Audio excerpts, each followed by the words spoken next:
आज की वीडियो काफ़ी इम्पोर्टेंट रहने वाली है।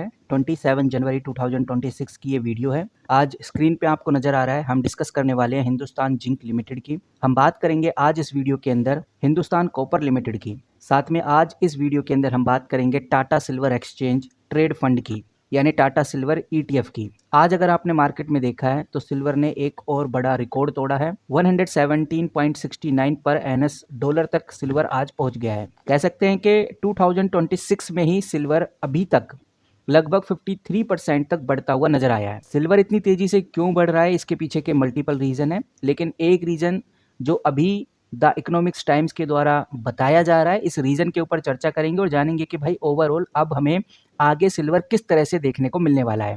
ये जो आर्टिकल पब्लिश किया गया है, इसमें एक अपडेट हमें देखने को मिल रही है। डोनाल्ड ट्रंप ने अभी कनाडा और साउथ कोरिया के ऊपर नए टैरिफ टैक्स लगा दिए हैं और ये जो ट्रेड अनसर्टनिटी हमें इधर देखने को मिल रही है, इस ट्रेड अनसर्टनिटी की वजह से ही मार्केट में एक डर का माहौल बना हुआ है और ज़्यादातर इन्वेस्टर एक सेफ एसेट की तरफ जा रहे हैं।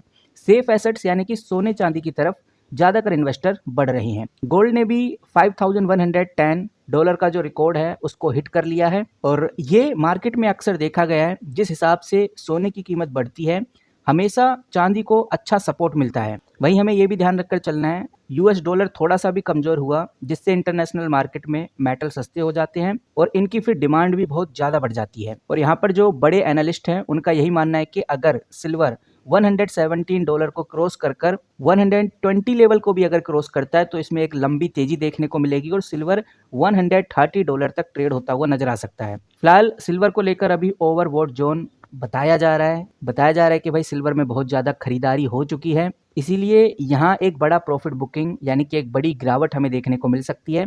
और ये चीज़ ध्यान रखना कि अगर सिल्वर अभी $117 पे आपको देखने को मिल रहा है, बट अगर सिल्वर $100 से नीचे गिरता है तो ये सीधा $90 पे रुकने वाला है। ये चीज़ आपको ध्यान रखकर चलनी है। और अगर सिल्वर $120 को हिट करता है या इससे ऊपर जाता है तो सीधा सिल्वर में $130 की तेजी देखने को मिलेगी। सिल्वर यानी कि चांदी के ऊपर जो भी तेजी हमें देखने को मिल रही है ये जियोपॉलिटिकल टेंशन की वजह से है। और यहाँ पर ये चीज़ ध्यान रखकर चलना है कि अभी के टाइम पे सिल्वर इतना ज़्यादा बढ़ चुका है कि किसी भी टाइम हमें एक बड़ी गिरावट देखने को मिल सकती है, एक बड़ी करेक्शन हमें देखने को मिल सकती है।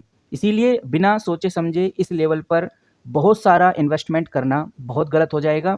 यहाँ पर अगर आप एंट्री लेना चाहते हैं तो छोटे छोटे अमाउंट में ही एंट्री लें तो ही ज़्यादा सही है। बाकी जब भी सिल्वर की बात होती है तो टाटा सिल्वर ईटीएफ के बारे में अगर बात ना हो, ऐसा नहीं हो सकता। टाटा सिल्वर ईटीएफ इस सेगमेंट में एक नया लेकिन बहुत तेजी से उभरता हुआ प्लेयर है और अगर हम टाटा सिल्वर को बाकी सिल्वर ईटीएफ से कंपेयर करें तो इसकी जो रैंकिंग है दो तरह से देखी जा सकती है। पहला है एयूएम यानी कि पैसा कितना है, दूसरा है रिटर्न यानी मुनाफा कितना है। यहाँ पर 5 नवंबर के डेटा के हिसाब से जो टाटा सिल्वर है, Tata silver ETF fund size के मामले में टॉप 5 के अंदर आ जाता है। और ये चीज़ हमें ध्यान रखकर चलनी है, जो निप्पो इंडिया म्यूचुअल फंड्स है यानी ये जो निप्पो इंडिया सिल्वर ईटीएफ है या फिर जो आईसीआईसीआई सिल्वर ईटीएफ है, ये काफ़ी बड़े हैं क्योंकि ये काफ़ी पुराने हैं और इनके अंदर ट्रेडिंग वॉल्यूम भी सबसे ज़्यादा होता है। लेकिन जो मुनाफा की जब बात आती है, जब ग्रोथ रिटर्न की जब बात आती है, तो टाटा सिल्वर हमेशा से अभी तक टॉप पर ही रहा है। हाल ही में टाटा सिल्वर ने पिछले एक साल के अंदर लगभग 255% तक का रिटर्न दिया है, जो निप्पो और आईसीआईसीआई से थोड़ा बेटर है।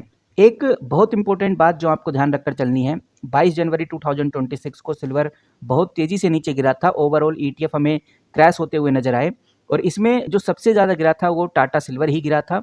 टाटा सिल्वर लगभग 16% तक नीचे गिर गया था। तो इसका मतलब ये ध्यान रखकर चलना, जितनी इस कंपनी में ग्रोथ है उतना ही इस कंपनी में बड़ा झटका भी लगता है। तो यहाँ पर अगर हम निप्पो इंडिया सिल्वर की बात करें तो ये ध्यान में रखकर चलिए, अगर आपको बहुत बड़ा अमाउंट एक बार में ही डालना है तो फिर जो निप्पो इंडिया सिल्वर है ये आपके लिए काफ़ी अच्छा रहेगा क्योंकि इसमें वॉल्यूम बहुत अच्छा खासा होता है। तुरंत एंट्री और तुरंत एग्जिट आपको इधर देखने को मिल जाएगी। लेकिन अगर आपका फोकस सबसे ज़्यादा ग्रोथ पर है, सबसे ज़्यादा रिटर्न पर है, तो आप टाटा सिल्वर को प्रेफरेंस दे सकते हैं। बाकी आदित्य बिरला, आईसीआईसीआई, एचडीएफसी ये कंपनीज भी हैं जो अच्छा कर रही हैं अपने सिल्वर ईटीएफ के अंदर।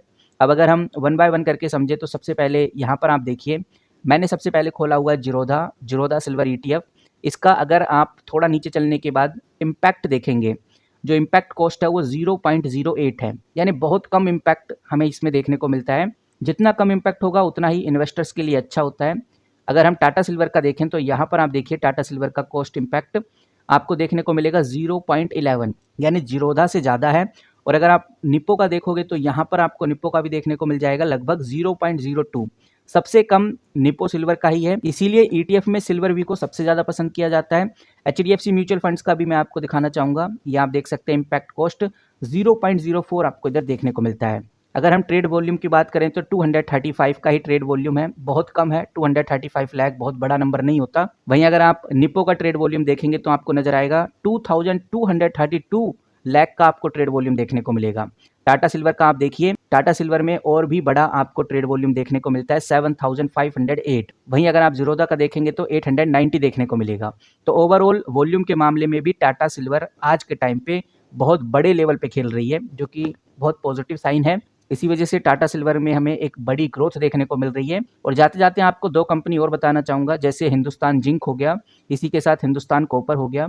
ये चीज़ आप मान के चलिए, जिस तरह से सिल्वर तेजी से ग्रो होगा तो इन दोनों कंपनीज में भी हमें तेजी देखने को मिलेगी। माइनिंग के टाइम पे कॉपर को निकाला जाता है या फिर जिंक को निकाला जाता है, उसी के साथ इन दोनों माइनिंग के साथ ही हमें सिल्वर निकलता हुआ नजर आता है। कहने का मतलब साफ है, जब भी जिंक की माइनिंग होती है या फिर कॉपर की माइनिंग होती है, इन दोनों के एक्सट्रैक्शन के साथ ही सिल्वर को निकाला जाता है। सिल्वर को निकालने का कोई पर्टिकुलर वे नहीं है कि ओनली सिल्वर निकाला जाए और कॉपर और जिंक को ना निकाला जाए।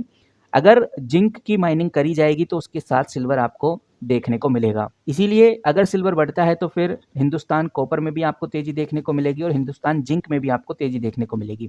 5 दिन का अगर आप रिकॉर्ड उठाकर देखेंगे तो 8% की ग्रोथ और पूरे 6 महीने में 68% तक हिंदुस्तान जिंक बढ़ता हुआ नजर आया है। सेम सिनेरियो हिंदुस्तान कॉपर का है, आप देख सकते हैं 126% की ग्रोथ हिंदुस्तान कॉपर ने इधर दिखाई है। और मैं आपको याद दिलाना चाहूँगा गाइज, हिंदुस्तान कॉपर एक ऐसी कंपनी है, सिल्वर के बाद अगर कोई भी मेटल तेजी से बढ़ेगा तो वो कॉपर ही रहने वाला है। और मार्केट में कॉपर अभी आप देख सकते हैं, कॉपर का पीई 94.8 के पी पे आपको देखने को मिल रहा है। रिटर्न ऑन कैपिटल एम्प्लॉय देख सकते हैं, रिटर्न ऑन इक्विटी आप देखिए एवरेज से पॉजिटिव है। फ्री कैश फ्लो इस कंपनी का पॉजिटिव आपको नजर आएगा। और कर्ज फ्री ये कंपनी है हिंदुस्तान कॉपर, एक पीएसयू कंपनी है, ऊपर से कर्ज फ्री कंपनी है। और सेल ग्रोथ आप देख सकते हैं इस कंपनी की 20% आपको इधर देखने को मिल रही है। तो सिल्वर के बाद अगर कोई मेटल बढ़ेगा तो कॉपर ही है, इसीलिए कॉपर एक्सट्रैक्ट वाली जो कंपनी है, कॉपर माइनिंग वाली जो कंपनी है, इनके ऊपर नज़र रखना अब आपके लिए आने वाले टाइम में बहुत इंपॉर्टेंट हो जाता है। फिलहाल इस वीडियो में इतना ही, जैसे ही कोई बड़ी खबर आती है आपके साथ जरूर शेयर करूंगा। मिलते हैं किसी नए वीडियो के साथ, तब तक के लिए take care and good bye.